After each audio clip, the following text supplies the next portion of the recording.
Good afternoon, and welcome to our virtual author conversation on this dark and stormy, maybe just slightly overcast October day.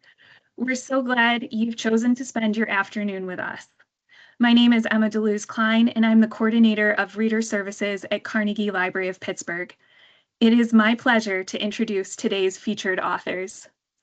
Cynthia Pelayo is a Bram Stoker and International Latino Book Award-winning author and poet. Cynthia writes fairy tales that blend genre and explore concepts of grief, mourning, and cycles of violence. She is the author of 8 books, including today's featured title, Vanishing Daughters, as well as dozens of standalone short stories and poems. She lives in Chicago.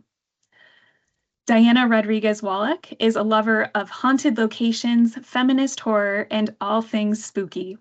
She is also the author of 9 young adult novels, including today's featured title, The Silenced.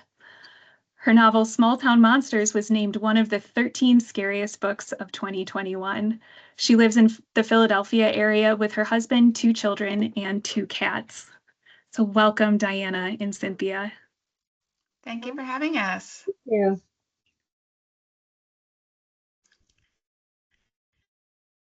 All right, so you want to talk a little bit about your book first, and then I'll go into mine?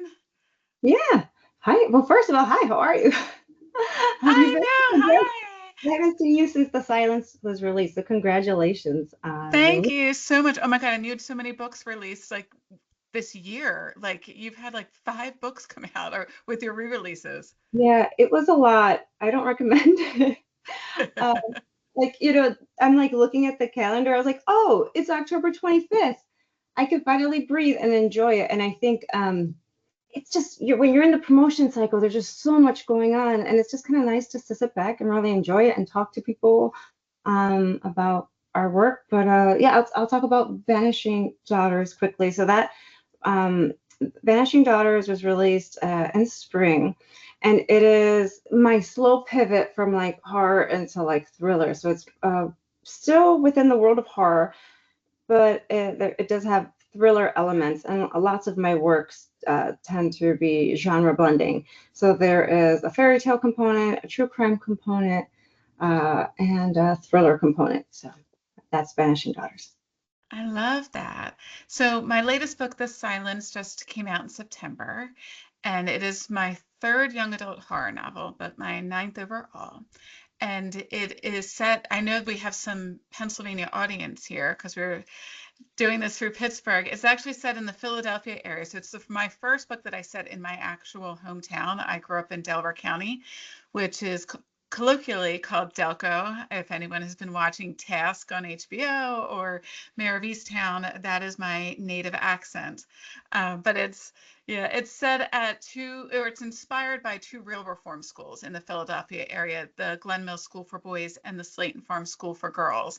And it kind of imagines what it would be like if a girl visited an abandoned reform school and came home haunted by the ghost of a student who did not survive their stay in a troubled teen program. Wow. That's fascinating. I saw on social, you did visit these areas, right? Yes, I know. That was one of the things that we were going to talk about, is setting. And I think we should just jump to that because I feel like the 2 of us, setting is so like key to our work. Even when I was talking to my editor about this book, when she asked what the idea was, I immediately started talking about the reform schools, and she goes, "Your books always start with setting." And I was like, they do. So yeah, these 2 reform schools really do exist outside of Philadelphia. My high school played the Glen Mills School for Boys in sports when it was still open. And these were all boys that were sent to this school. We didn't fully, I don't think, understood, especially as high school kids, what that meant. Like we just knew if you did something bad, you were sent there.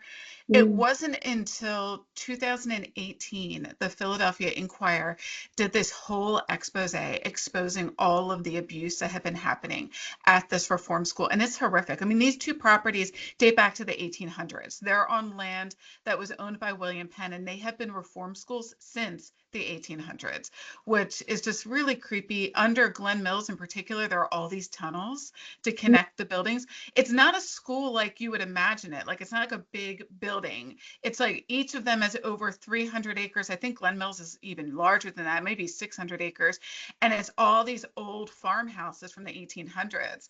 And so when the Glen Mills story came out, the school got shut down for all of this abuse. And the Slayton Farm School, which I really didn't know much about, that was a girls' school. It was a working farm. Like, it made the girls work the fields from the 1800s through the 1970s. And then it shut down in 2001. And Slayton has been sitting abandoned since 2001. It is just these decaying farmhouses. And so I have walked both of the campuses. The abandoned school is just super creepy. I mean, it is the perfect setting for a horror novel. But even the Glen Mills Boys School, which has since reopened, which is so disturbing, as a reform school with some staff members who worked at the former school when it was shut down. And my daughter coincidentally had a volleyball like camp there over the summer in the gymnasium, and the gymnasium sits exactly in front of the cemetery for all of the boys who died when they were there. That's when you were doing, so it's shocking that there's people working there that once attended, but when you were doing your research, did you get to talk to anyone that was there? Yes. So it all started with me like going onto Facebook and putting up on Facebook, hey, does anyone know anyone who went to Glen Mills? That's the more well-known school in this area. And a couple people replied like, oh, I didn't work there. It turned out I do have a cousin who worked there as a social worker. I didn't find that out until later because she's not on Facebook. But my neighbor said, no, but I worked at Slayton, the girls' school, and I didn't even know about it. Like, I grew up in this area my whole life. It was open when I was a teenager, yet I had never heard of this girls' school. And he kind of walked me through what his time was. He was a social worker, so he only worked there briefly while he was getting his master's degree. And what was really sad with his story, and I did work it into the book, is he was sent there to work with foster kids who had done nothing wrong, who were just sent to this reform school because they had nowhere else to put them. And that just struck me as just so, so sad. And I did put that background into one of my characters so that, I just thought that was really tragic. But yeah, it's really sad, and it kind of blew open the doors of what the troubled teen industry is. So in the book, instead of being reform schools where you're sent by the court, I have them be a troubled teen program, which is more well known right now. It's where Paris Hilton was sent. She did her whole documentary on that. So I felt like it allowed me to be a little more topical with the experience that a lot of kids have gone through. This is troubled teen programs are where your parents voluntarily send you.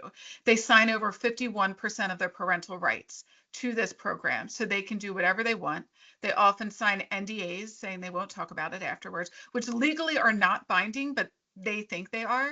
So that's why people really haven't started talking about it until recently, now that they're grown adults, and some of them are raising their own kids, and they have looked into it. So I spoke to a lot of survivors of these troubled teen programs, including a survivor who's trying to shut them down, who went to one herself and now owns a nonprofit to try to shut them down.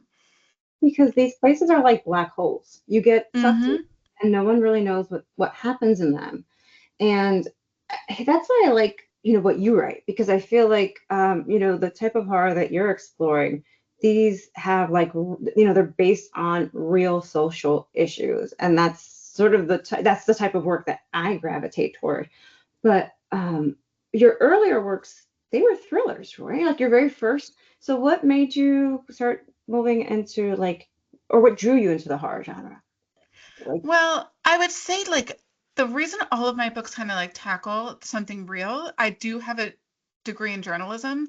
That is my background from Boston University, and I worked as a reporter for a few years after college. So those thrillers, while they are spy thrillers, they're based on disinformation. This was before Trump, before we knew what fake news was. And it was because of my journalism background. I was taking real conspiracy theories of historical events around the world and inserting a spy organization that's specialized in manipulating the press. And that's what the books are about.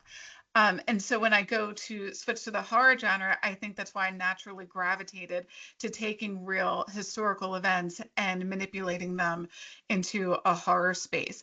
But I noticed the same thing with you, because your books tend to deal with folklore, and you have an academic background in that, don't you? My so I have my undergrad is journalism, and I worked as a print journalist. So we're both have the journalism background. Ah, So I wrote for newspapers, and so even today, like what you mentioned with the misinformation, it's perplexing to me. Just even like the way stories are written, or journalism mhm. or articles are written. And I have I have a graduate degree in science because I worked as a researcher for a long time in my past life, and I have an MFA, and I'm pursuing a doctorate in English. And so in my MFA in writing, I focused on detective fiction and fairy tales. Mhm. And the reason that came about is when I pivoted from journalism, I left journalism because of the PTSD, because I was covering crime in inner city Chicago, but I still wanted to write. And I thought I was going to do creative nonfiction. But when I would sit down to write, I would start writing these real accounts, and then ghosts would start coming into the picture. And and maybe we could talk about this. I think we have a place to talk about this. I don't necessarily believe in the paranormal. I'm fascinated by the belief in the paranormal, like ghosts. And I grew up with a lot of superstition and folk tales and uh, customs. And so I was really weirded out by myself putting ghosts into these tales. But I think it was just a way of me processing these very true and horrific crimes in a way I couldn't process it with realism. Um, and so up until now, all of my stories have dealt with like, they always have like a fairy tale appended or some type of folk aspect. And that allows me to kind of navigate through this horrific thing. I'm working on my first story that's based in realism. So we'll see Yeah. how that goes. Yeah, no, I love that. I love how you twist all of these fairy tales that we have heard of before and we think that we know so well, and you give them a dark and sinister and like twisty connotation. Yeah. Um, and so when you're looking at like when you look at like this real thing, like you're looking at this true account, like how do you just start approaching it? Like, okay, I know I want to tackle this real thing, these teen homes. How do you start crafting it into a fictional tale, and now how do you make it like? I mean, it's already kind of like naturally horrific and creepy, but Yeah. how do you take it from there? So I tend to gravitate towards, I don't want to do any sort of criminal stuff that's recent. Like I'm not like a true crime girly. I do like the historical crime, which is why like my last book is like a twist on Lizzie Borden. And that just sort of came about of me wondering, like I think I was watching the Lizzie Borden movie, the more recent one with Kristen Stewart and Chloe Sevigny, where they imagined that Lizzie was in a relationship with the maid, like a romantic relationship. And I just paused the movie and I thought, God, I wonder if they've had an axe murder in Fall River since this happened. And they hadn't, and that's sort of where that idea came from of like, what if they did? Could you imagine the how sensational? Because the Lizzie Borden case was the O.J. Simpson case of its day. It was incredibly sensationalized. It was all over the papers. The nursery rhyme that we all know, like Lizzie Borden took an axe, existed in her lifetime. It would have been sung outside of her prison cell as she was on trial. So like Mhm. it was a huge deal. And I don't think a lot of people realize that she was acquitted. She got off, mostly just because she was like a white Victorian woman and no one could imagine her doing something like this. Mhm. So it sort of started from that. And then when I was thinking of the reform schools, I didn't want to write about boys in a reform school, which is what Glen Mills was. Mhm. It had a history very similar, like if you read The Reformatory, if you read Nickel Boys, which are based on the Dozier School in Florida. I was like, I don't feel like that is necessarily my story to tell based on just the economic and the social makeup of the boys that were sent there. But I did always want to tell that story. And then when I learned of Slayton and I just started seeing the pictures and I went and walked to the campus, it is such a haunted location that I just wondered, like, God, there must have been so many girls who died here. And it kind of is in the opening of the book, when a book first comes out, you know how you get your advanced reader copies, and sometimes they'll ask the author to write a letter in the front of the book. And I did do that, and I talk about the conversation that I had with the survivor of the Troubled Teen program, Meg Applegate. She has a memoir about her experience, and she runs a nonprofit called unsilenced.org, which is about, you know, trying to shut these down. And I asked her, I was like, why do you think this school has been sitting abandoned for 25 years? Because I have to preface it, it's 350 acres in one of the best school districts in Pennsylvania, like one of the top 10 school districts in Pennsylvania. How has this not been redeveloped into McMansions? Like, it just surprises me. And she said, have they found the bodies yet? And that sort of like really kicked it off for me, of like really thinking about that. She's like, there must be a cemetery. There must be so many bodies there. And if you think down the road at the Glen Mills Boys School, there is a cemetery, much like the Dozier School in Florida. They found a cemetery. There is no cemetery on Slayton's property. And I imagine they are trying, they've been trying to redevelop it, and it's never happened. But I imagine if you stuck an excavator in the ground, you know, there had to have been a lot of death over 150 years of forced labor.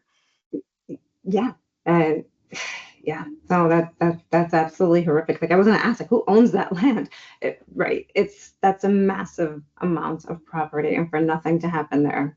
Yeah, it is owned by a school. It's actually owned by a school that's really well known that works with kids with special needs. And there is a developer who's been trying to develop it since 2010 and has been in court actively since 2010 trying to develop it and has not gotten the approvals to do so. And this summer I've been there 3 times. This summer when I went back, there was a guy mowing the lawn. So that's how I know who owns it. Because he told me who hired him to mow the lawns, and it was this other school for kids with special needs. And I asked him, I was like, why do you think it's been sitting here abandoned? He's like, I have been mowing the lawns for 20 years. His theory was, he's like, if you go back to the 1800s, why would there be a school for delinquent girls? He's Yeah. like, I think that these girls were pregnant. I think there were a lot of girls who were sent there that were pregnant. He's like, and my fear is not just where are all the bodies, but where are all the babies? Right. Very similar to the Magdalen laundries in Ireland, which Yeah, they're slowly excavating that now. yeah, Yeah. So yeah, much of my writing deals with looking at the past, looking at these horrific things, these crimes, or these horrific events that have happened, and how they're still here with us some way and somehow. And that's very similar to what you're tackling, because yes, there were these homes or these facilities where these young people were kept and all these awful things happened, but we still have very similar systems in place, and we don't know what's happening. And so much happens in secret, and decades go by and entire communities are impacted. So just imagine the women, their families, and how they were impacted, and how they're probably still impacted. Someone's, aunt, great aunt, or a sister could have been yeah, there. No idea yeah. what. And that I sort of tie into the book, the generational trauma. Like, you do find out that the main character in the present day timeline, who ends up being haunted, like these kids, a lot of them in the community have a personal connection to the school. And I know for your books, even though they're horror novels, many of them are almost like a love letter to Chicago. And how do you decide like what aspects of Chicago lore to add into your novels? I think it depends on the story I want to tell. When I read Devil in the White City by Eric Larson many years ago, I like, so much just flipped for me. Like, it just, the way I wanted to tell stories was dictated, or the way I tell stories is very much dictated by that novel, because I like looking at a fictional tale but weaved in with the historical aspects. With Children of Chicago, that dealt with inner city gun and gang, youth crime, youth on youth crime, and how my exploration on how I blame systems of power that allow these young people to hurt and harm one another. And with that particular novel, I wanted to do a lot and look at vast aspects of the city of Chicago, and that was too much. And so I started narrowing it down bit by bit. With Vanishing Daughters, that the folklore I tackle there is the history of the vanishing hitchhiker. We have this legend that happens all throughout the United States, that happens all throughout the world, and it's very often a woman. And I was sitting one day, just started thinking, like, what if the vanishing hitchhiker is a missing woman? What if the vanishing hitchhiker is an unsolved crime in whatever community one lives in? But over time, it's become this ghost story. So maybe a woman was found on the side of the road, and over time, just a ghost story develops. And it was my exploration on how we're continually victimizing that individual. So I looked at that particular aspect in the city of Chicago and where that comes from. And it came from Archer Avenue, which is this old indigenous road. And there's a number of hauntings along that road, all starting at where the road begins all the way through to where it ends. And what I found is it's just a number of horrific crimes or just tragedies that have happened all down this road, beginning with a number of Irish immigrants came to the city of Chicago in the 1800s, and a number of them dug out the Illinois-Michigan Canal. Well, here are these people that came from Ireland, and they would just uproot their entire family, their wives, young children. They would come here. They would start working on digging out the Illinois-Michigan Canal, and many of them, within days of getting here, would get swept into the water and die. And so I then started thinking about, like, what does that do to women who came here with young children? And there's a cemetery right at that area, and many of the older tombstones are just women who died very, very young. And I just started thinking about them, like, they didn't have their husbands. They were dealing with these very harsh winters. And so that was how I explored that and looked at that particular area in the Chicagoland region. No, I love that. I love that. I feel like you can say that for both of our books, that the setting feels like a character in its own right. And I love when that comes up into book reviews. Yeah. Yeah, every community just has its own vibe and it has its own feel. And I say, I'm always like, I don't know about the paranormal and ghosts. And I've done all sorts of things. Like I've done like the ghost tours and but I will admit every single town, even looking at the United States, definitely has its own feel based on its history. I mean, New Orleans is going to feel very different than Cleveland, Ohio. And so I think I'm going to talk a little bit about our diverse backgrounds really quickly, because we both do come from diverse backgrounds. And then we also write about very different cultures and histories and heritage.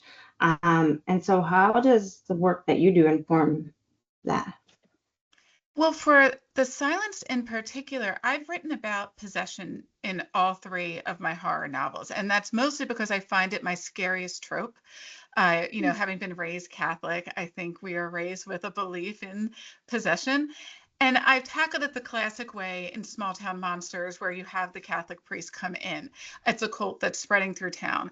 And that is more the traditional, what we all know from like The Exorcist and the Catholic rituals around that. And then in Hatchet Girls, it's different. They're in a town, Fall River, where Lizzie Borden lived, has an unusually high documented amount of supernatural activity. It's in a part of New England that's called the Bridgewater Triangle, and they have all of this cryptic lore going back a really long time. And it's made me ask the question of, like, is there all this dark history because the land is cursed, or is the land cursed because of the dark history?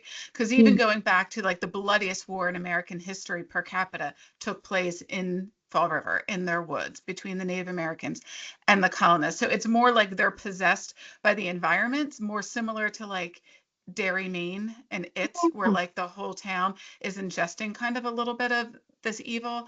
But with the Silenced, I wanted to tackle it from a different cultural lens. I'm like, we all know the same Catholic ritual over and over and over again. Like, how would a different culture tackle possession? And we're both Puerto Rican. We're both, I know, from the interior of the island. My dad is from Utuado, Puerto Rico, up in the mountains. And that is where there is a strong connection with the indigenous culture, the Taino culture. And I don't know where that was lost along the way in my family lineage. I do know genetically, it's still there. And I just started researching that. And there's a spiritual practice in Puerto Rico called Espiritismo, which is probably most similar to Santeria, which is known in Cuba, or Voodoo, which is in New Orleans and also coming from the islands. And Spiritismo is a blend between the Catholicism that was sort of forced upon them and their indigenous traditions and beliefs in the spirit world. So they believe that spirits can interact with humans in both good and bad ways. So you have your guardian angels, which come straight from Catholicism, and the saints that you pray to. But they also believe that if you get into a car accident and then lose your job and then break your leg and then all this bad stuff, you go to a bruja and have her pray over you to lift this evil spirit that is cursing you. And so that's sort of what I wanted to tackle in the book. When my character is possessed, she's possessed by a ghost, not a demon. So that's very different than the Catholic Church, where you're trying to do an exorcism to get rid of a demon and send it back to hell. Like, this was a human girl, and she just wants to get rid of this ghost that is haunting her. So I ended up researching Espiritismo and finding out like the foremost academic in this topic. She's written several books on it.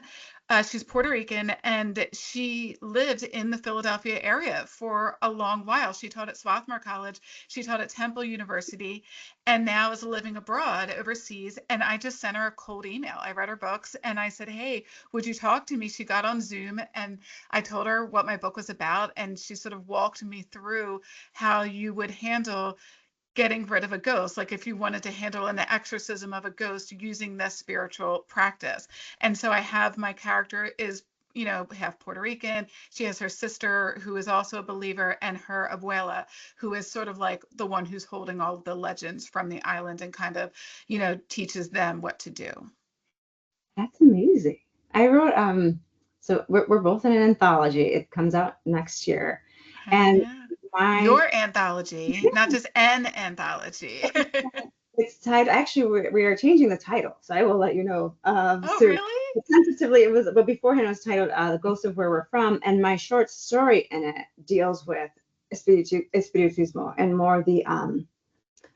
I never write about Puerto Rico. I've only ever written about Puerto Rico in some smaller instances, and I've started exploring that. And I wrote about seances and how seances became more like popular when they were popular here in the United States.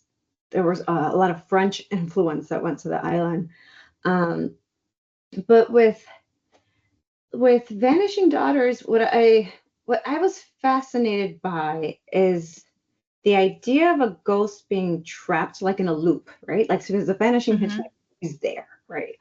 And I wanted to know, like, well, how do you set a ghost free and send them off to peace? And I, at the time, was grieving my father who died. And since a lot of people aren't familiar with, so during the Inquisition in Spain, a number of people were ousted from Spain, including a number of Jewish people. And many of them were displaced and went to the various parts. But one of the highest concentrations of Jewish people were in the interior of Puerto Rico. Like, I believe Puerto Rico has the largest synagogue in the Caribbean.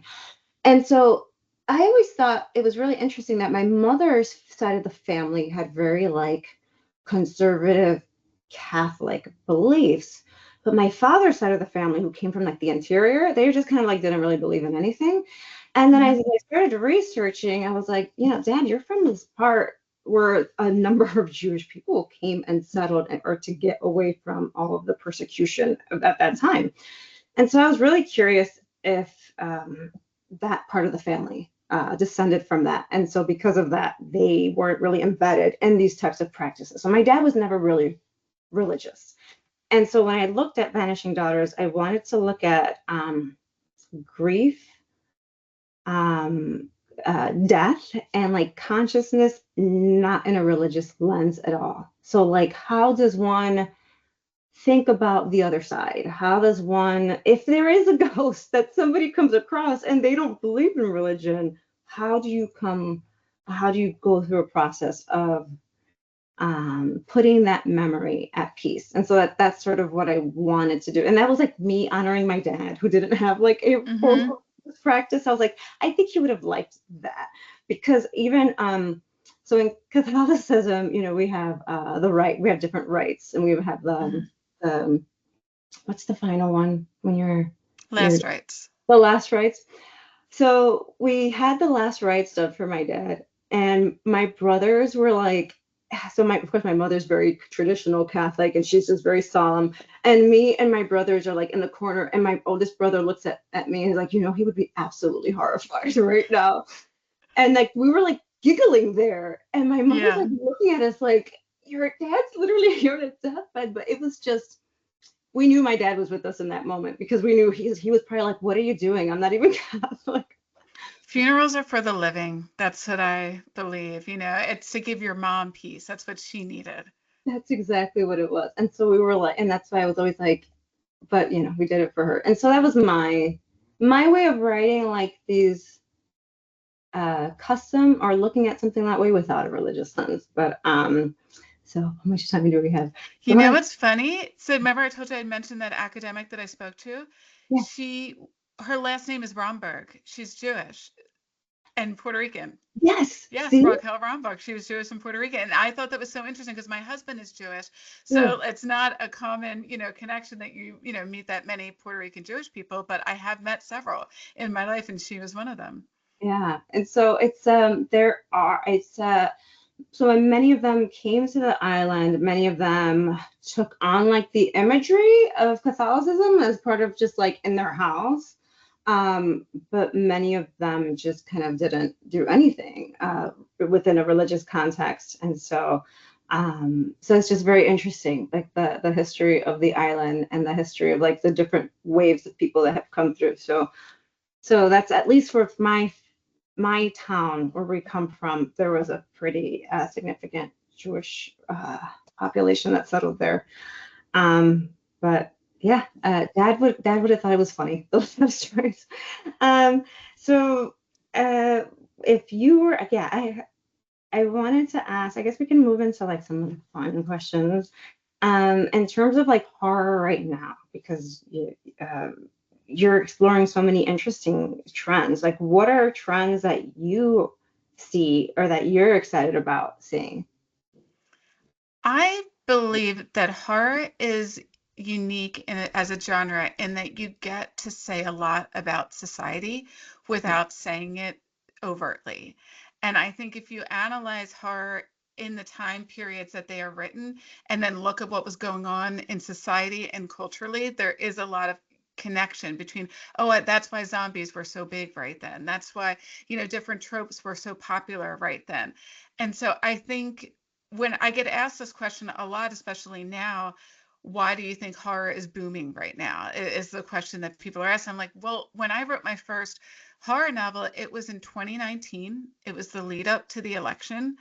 And it was a very dark time. I think we all think it's the pandemic as being like, a dark time. It's like the lead up to the 2020 election was really dark. And there's a reason that there's a cult in my book, and I think that you can look at a lot of tropes that are becoming popular. And I think it has a lot to do with what authors are seeing in the world around them, and their way to make a commentary on what's going on around them without having to say it so overtly and blatantly and feel like an after school special.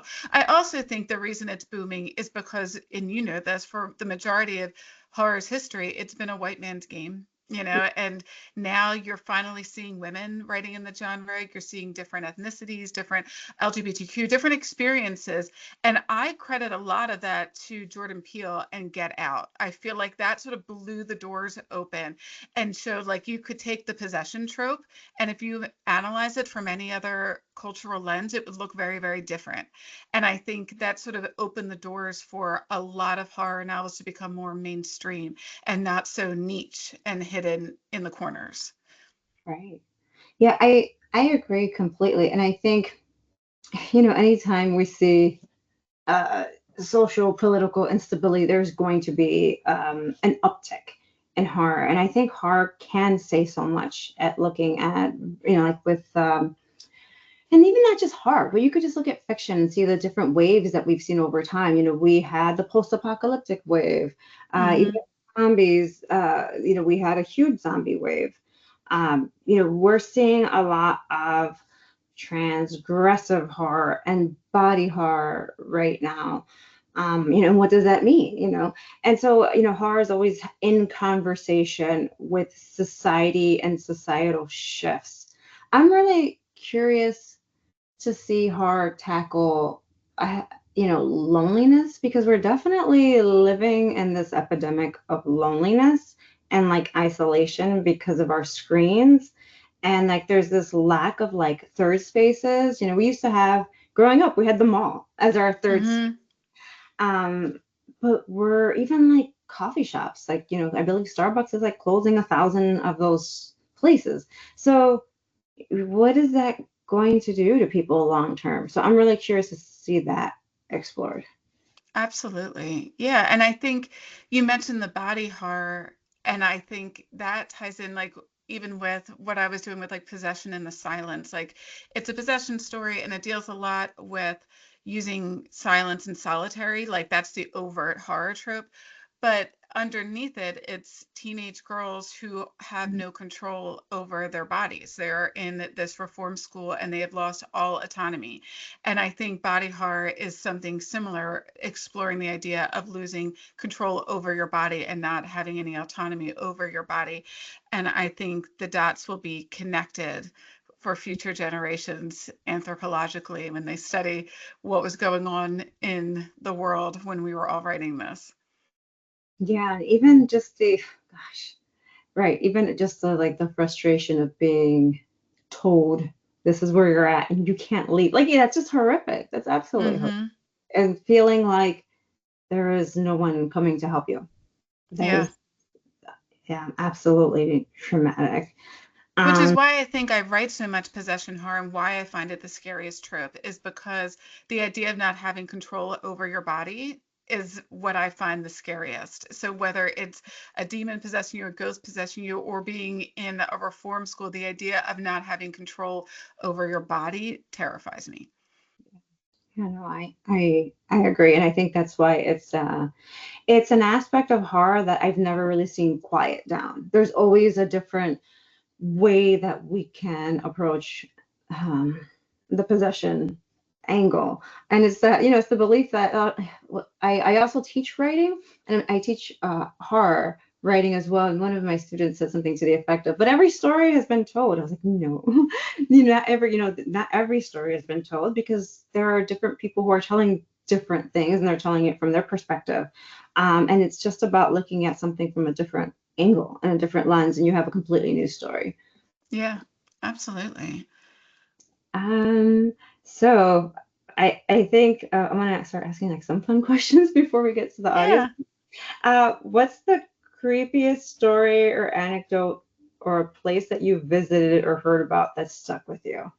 Oh, that's funny because you mentioned earlier that you don't believe in ghosts or you're not sure if you believe in ghosts. And I 100% think I lived in a haunted house. So I talk about this a lot. I get asked this on panels, and I was like, I could talk about ghost stories for days. When we got married, we moved into our first house. It was in Philadelphia in a part that's called Queen Village. So it dates back to like, it's all brick and shutters, the colonial time period. So our house was built in 1832. And it was a style of house that was called a trinity, meaning there was only one room per floor, and the kitchen was in the basement. Every room had a fireplace because that's how they heated the house. We had like an urban backyard that caved in at one point because that's where the outhouse was.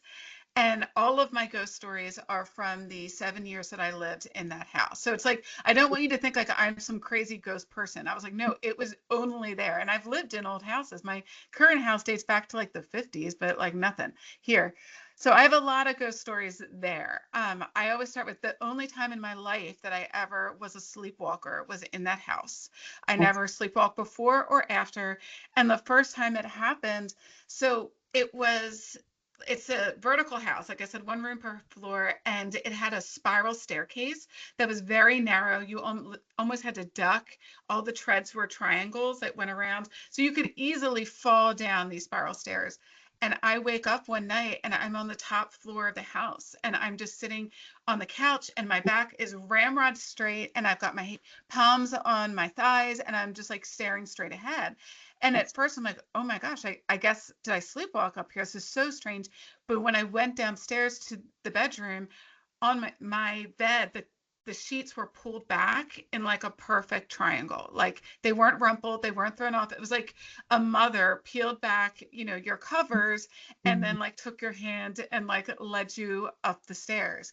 So that was the first instance that we had in that house. We had several. I mean, I joked when we moved in that I was like, how many people do you think died in this house? Like, haha, because it was a house for servants. Like we were the servants' quarters for the larger houses on our block that were in front of ours. So it would have dealt with a lot of poverty and stuff. So the other one, the ghosts that lived there, they were friendly ghosts. I will say that. We never had like a scary experience. They were very friendly. This is back in the early 2000s where you had a boombox to listen to the radio that had a CD player on top. And if you remember those old CD players or boomboxes, you would have to turn it on, like hit power. You would have to select the function you wanted, whether it was radio, CD, or tape, and then you'd have to hit play. And in the mornings, every day before I went to work, I would listen to the morning radio, the talk radio guys. And I would come home from work and I would see that the radio had played while I was gone. And at the time we were planning our wedding. So I had a CD in there of piano music, classical piano music. And I was like, God, this was weird. And it wasn't happening every day. It wasn't happening on a schedule where you could say it was a sleep function, which the radio wasn't fancy enough to have. And then one day it started playing while I was in the house and it started playing Bach's Air on a G string. And I hear it and I think it's my neighbor across the courtyard who had a piano. And I'm like, wow, Vicky's gotten really good at this, And then like every horror movie, I realized that the music was coming from inside the house. I go downstairs and I realized that the radio had turned on, had switched functions to CD and had hit play and started playing this particular song on the radio. And I'm telling my husband, he's not believing me. It happens a lot, only when I'm in the house. And then finally one day it happened like on a Saturday while he was in the house and he comes running upstairs like completely freaked out by it. And so we tested it. I took out the piano music. So I'm like, it's from the 1800s. And I put in Bon Jovi and it didn't play. I left Bon Jovi in there for months. I went to work, came home. The radio never played. It never turned on while we were there. And then I put the piano music back in and it started happening again. So one of my friends who was like very into the paranormal at the time, she like goes to a psychic regularly. She's like, you just need to talk to the ghosts. They just want to be acknowledged. So I literally walk around my house and I'm like, hey, how's it going? Clearly you like this piano music. I'm like, it must be your jam. It's from the 1800s. You're into Bach. I will leave this in the stereo for you as long as you only play it when we're not home. I was like, it's freaking us out when the radio turns on when we're home. So you can play it, Monday through Friday, 9 to 5, or whenever we're out. Just please don't play it when we're home. And we left the CD in there for the rest of our time that we lived there. And I would come home periodically and see that it had played, and it never played again while we were there. That is good. That is really good. See, I remember, because I've had things happen, but I'm such a like I need to see the thing. So growing up in my house as a kid, I remember we would hear running back and forth and door slamming. And I was like 5. And I remember telling my dad about this, and I remember him, and this quote comes up in some of my novels. My dad would say, "We don't talk about those things because to talk about those things, it gives it power." But now that I'm like middle aged, I look back, I'm like, did I really hear those things? And so I kind of second guessed myself. And I went through like this huge paranormal, like, I want to believe in something. And so, I've gone to the Edinburgh Vaults, we've gone to Gettysburg, um, I've gone to all sorts of like haunted places. I've done every single like haunted tour in the Chicagoland area. I haven't seen anything, but since you mentioned the house, I think that this is a good one. When we moved into this house, we were the third family to ever live in this house, and I believe it was built like in 1890. And it was a Dutch family that came and built this house, and then the other family, and then the owner died in the house, and the house was rehabbed, and we moved in. And the only like original part of the house they kept are the stairs leading upstairs. And I would always fall down the stairs. At the top of the stairs, to go down the stairs, I would always slip and fall, like right after we moved in and we were like bringing stuff in. And it was like the third time that I slipped and fell down the stairs. I just remember something compelled me just to say, we live here now. This is our house. Mm-hmm. And it's happening after that. So Yeah. I don't know if it was what it was, but I always remember that. And even my husband's like, yeah, I used to fall like at the top of the stairs. It was like I was being nudged forward to fall down. So what about dreams, though? Because I've worked in dreams into a lot of my horror novels, like in Small Town Monsters. That's a huge element of the main character having like scary dreams, but that aren't just paranormal, but like the idea that ghosts or spirits of your loved ones can talk to you through your dreams. Because the only time that I've had that, and I know you've recently gone through loss. The only time I've had that was when I lived in that particular house. I dreamt of my grandparents multiple times, and it like so vividly that I woke up and called my parents because of the dreams. Like one of them was my grandmother. So when I grew up, she lived in our house, and it was before my bridal shower, and I had a dream of her. She was very young. She looked like but not how I knew her. She was like in her 20s, and she was just telling me she was sorry she couldn't make it to my shower. And then another one I had, it was like they're always in like a train station in the chaos, and the chaos stops, and it's just my grandparents sitting in front of me. And it was my Puerto Rican grandparents, and they knew that I was pregnant, and they were talking to me about that they knew that I was pregnant and stuff. And they were so vivid that like afterwards I called my parents, and I've worked that into a lot of my books because I don't know if it's the Catholicism, I don't know if it's the Puerto Rican, but I do like believe in that element. And I think that's a good horror trope to play on. yeah, that element. So in my family, there's a superstition that when a loved one dies, they're going to come to you. Or the belief. And I just remember after my dad died, and we're sitting with his body because he died at home, and we did vigil there. And I just remember being like looking at his body, like, "Don't come to me, Dad. This will scare the hell out of me. Like, I don't want to see you. I will be terrified." And I started getting all these stories from various cousins. I would have like a cousin text me saying, "Your dad wants me to tell you this," and I'm just like, "Thank you." It was just kind of, I don't know, it just unsettled me. And because I just wanted to grieve. All the messages were really lovely. And it was one night I had a dream with my father, and he must have been in his 30s, and he looked so handsome, and he was in a suit. He was just so gorgeous. He looked like Dean Martin, like a Puerto Rican Dean Martin. Mm-hmm. And he told me, he's like, "Richard's bothering me." And I was like, "What?" My brother's name is Richard, one of my brothers. And he's like, "Richard is bothering me." I was like, "What, Dad?" And he's like, "It didn't make sense." And he shouts, "Richard is bothering me." And I wake up, and I woke up saying that, "Richard is bothering me." And it was 4 a.m. And I called my mother, and I said, Dad, I had a dream with Dad. And he said, "Richard's bothering him." And she's like, "Oh, I didn't want to tell you, but your brother's been going to the cemetery from the very moment that they open to like sunset. So they kick him out. He just sits there crying." Aww. And so I was like, "Okay, well, Dad said stop." So that, Aww. and I've had like one other dream with him. Um, Not too many, but like, it's part of like our custom that like, I talk to him every day. Like, that's Hmm. just what we're told to do. And so I believe that, I believe he's still here somehow. And so, because I do believe everything's energy. We're all energy, and you can't get rid of energy.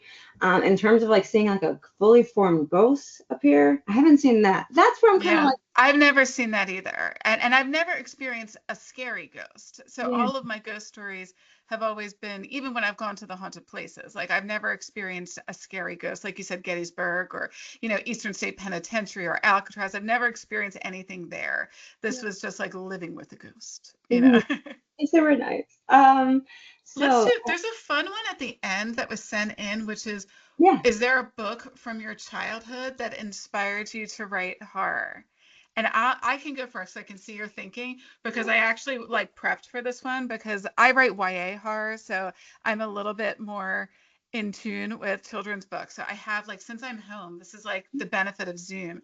I brought out like my visual aids. I have an entire shelf in my, it's like backwards for me, in my office of the young adult horror novels that I read growing up. So there was Christopher Pike and R.L. Stine, who have you met R.L. Stine?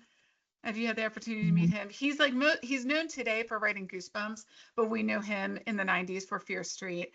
And I love them. Like I devoured these like growing up. Look at they're like yellow on the sides, like and stuff. yeah, And these were like the OG of like young adult, like back when a young adult novel was like $3 and it was paperback and it was small and you could just buy what they wrote them like every couple months. And I was obsessed, absolutely obsessed with them. So even when I decided to write my first book ever, I didn't tell anyone I was writing a book. I had a full-time job. It wasn't until I got a literary agent that I even told my parents. And I think everyone was like, "Oh, you're writing a book." And they were, kind of concerned. It's kind of like telling your family you want to be like an actor. They're like, yeah. "That's so realistic. Great." And then when I said it was a young adult novel, everyone in my life was like, "Oh, that makes sense." Because I remember you reading all of those Oh, books as a kid. So I hope one day, like, they can live on nearly as long as R.L. Stein. I'm going to be in my 80s, still going to like StokerCon and like all of the horror like conferences like he does because he's still out on panels and everything.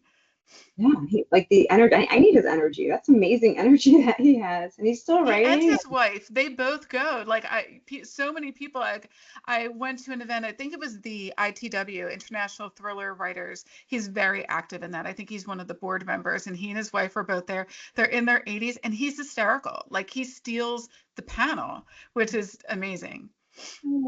Um, I watched a lot of horror movies growing up, so I think that's where my love of horror came from. It was at first the movies. It was like from the neighborhood rental stores to Blockbuster, and then when it came to like reading, it was, I started with like Poe. That's sort of where I started and went through and read a lot of Edgar Allan Poe. I read a lot of Ray Bradbury, and Shirley Jackson. So those are like my entry Yeah.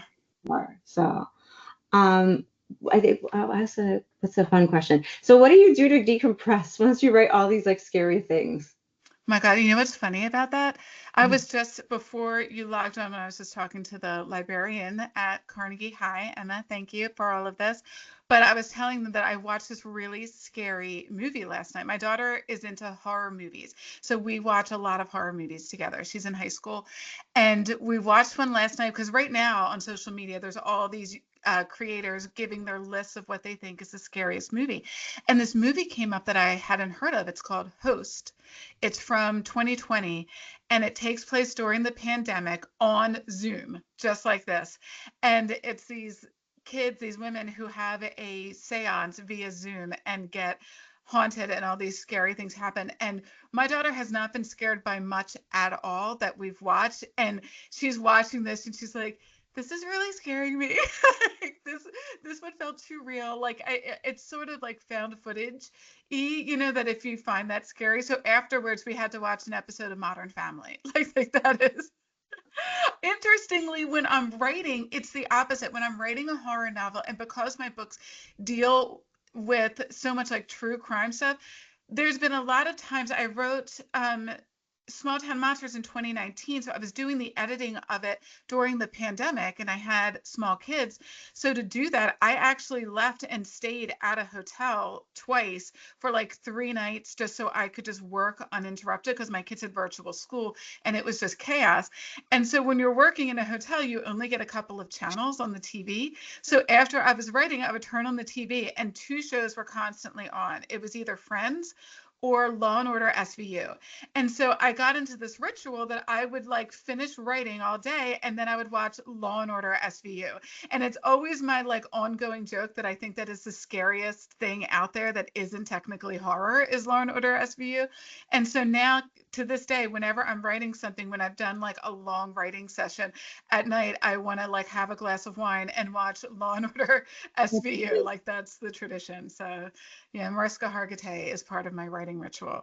I mean, for me, it's just my kids are so small, like 8 and 12. So it's just gonna be like if I write something that scares me, I'm just gonna go play with them and eat ice cream and run around the house. We have a dog. We have a small dog that's I'm surprised hasn't started barking. So it's just always going with them, like doing whatever they're doing, watching cartoons, making something to eat. That's usually just like my decompression. Yeah. But I think my last question for you is, are there 2 books that you'd like to recommend, especially for this Halloween season? I would. I prepped for this as well. I pulled out a couple. So I'm going to do the first is Vincent Torrado's We Came to Welcome You. They live in my hometown. So we do a ton of events together. I know them very well. We get brunch. And it's really, if you like the Stepford Wives, if the idea of like this suburban, creepy thing is going on, again, bodily autonomy taking over, but like the idea of like this perfect suburbanite gated community scares you more than it does enthrall you. This imagines what would happen if a Dominican lesbian couple moved into that blonde, perfect suburban, gated community and horror ensues. So this is a really good one. This is adult horror, by the way. And then for YA horror, I have Anne Davila Cardinal's You've Awoken Her. This is her latest, and I've gotten to meet her several times. She's a Puerto Rican author. She's written a lot of YA, but also adult novels too. And this one is, if your scariest trope is Jaws, it has a very Jaws, like a creature in the water that says dunna, dunna, like getting closer. And it like even opens with that scene of like the person getting sucked into the water while you're on the beach. It also dives into like Cthulhu, the sea monsters and like everything. It's very creepy. And it has Puerto Rican main character as well. And oddly also deals with the rich community. This one takes place in the Hamptons and imagines like a Puerto Rican kid from the city going and having to spend the summer in the luxurious Hamptons. And both of these kind of deal with the fact that they find like rich people scary. So if you find rich people and like that environment equally scary, you might like them as well. Thank you. So the 2 I was gonna recommend is the first one. I don't have them because I've been I've been like rehabbing my office. The first one, if you're not too sure about horror, you want to slowly start like moving towards horror. Jennifer Givens, I don't know if I'm pronouncing her last name correctly. Salt Bones, and this is more of a like thriller, like ancestral thriller, and it deals with like folklore. And so I don't want to give too much away, but if you want like a family drama on the border and you like elements of mystery, horror, and magical realism, it's a nice like entryway into horror. So that's like my quiet, or like not quiet because it is a thriller, so there's a lot of like intensity in it. So Salt Bones. And then on the other hand, if you wanted something intense, and we're talking about not body horror per se, but it is really intense. Tender is the Flesh by Oh my August God. Costa Rica. It is very, very, it's so these are two on the 2 different ends of the spectrum. So Salt Bones if you wanted an entry, and if you wanted to see something like really intense. And now, trigger warning, Agustina Bastarrica's Tender is the Flesh deals with like cannibalism. So she's a Argentinian author, and she is the anthology as well, and her short story, and it is beautiful. So beautiful and short. Tender is the Flesh. I compare it like in terms of like scaring you. I almost compare it to The Handmaid's Tale when I read it. Not that I found it frightening. I read both of those books and I thought, this is so dark. This is imagining such a dark world, where like, they're not, I don't know if you would call them dystopian, because it's imagining like a different world, but still in our world. Like, civilization has turned to something really, really dark. And I'm like, wow, like it almost scares me to let my mind go that far. Like it's so it's not like a scary like bump in the night or jump scare. It's sort of like, wow, civilization could descend to this. Just the idea is so terrifying. The social commentary behind that. It took me a while. It's a very thin book, but it took me a very long Yes. time to get through that. It's like, I need to put this away. Absolutely. Yes. So yeah, so do you want to plug the anthology since we've mentioned it? When does it come out? Yeah, so Ghost of Where We're From, title will be changed. But it comes out October 1st. We should have a cover, I'm hoping, in the next few months, and pre-order link as well in the next few months. And it includes it includes Alex Segura, Mariana Rodriguez, Agustina Bastarrica, Monica Ojeda, Zareta Cordova. So we have like a great, that's right, Andavia Cardinal as well. Yes. And so a number of like fantastic authors. I wanted to, like, my prompt was like, I wanted something that haunts you within, and think about it from like a cultural context, and especially within your region. And so that was like the prompt, and people came back with such an interesting variety. Some people came back with like a true crime case. Some people came back with like a real haunting that had sort of plagued them, and they wanted to explore it. So it's really interesting to see what everyone wrote. But we have, oh gosh, Leopoldo Gold, who's a Mexican like painter and screenwriter, wrote this like amazing horror thriller that I am obsessed with, and I want him to write it as a novel because it's so fantastic. Yes. And then I'm going to say, to plug obviously our own books, The Silenced is my most recent book. And I know that this event is in conjunction with the bookstore. And I will just say, like, if anyone does buy the book who is from this event, like, contact me. I will send you the swag that you would have gotten in person. Like, I'm offering that out to all of you. I'll send you a signed book plate and a bookmark and a postcard and all the stuff that you would have gotten in person. And I'll let the library know to let them all know and the bookstore know.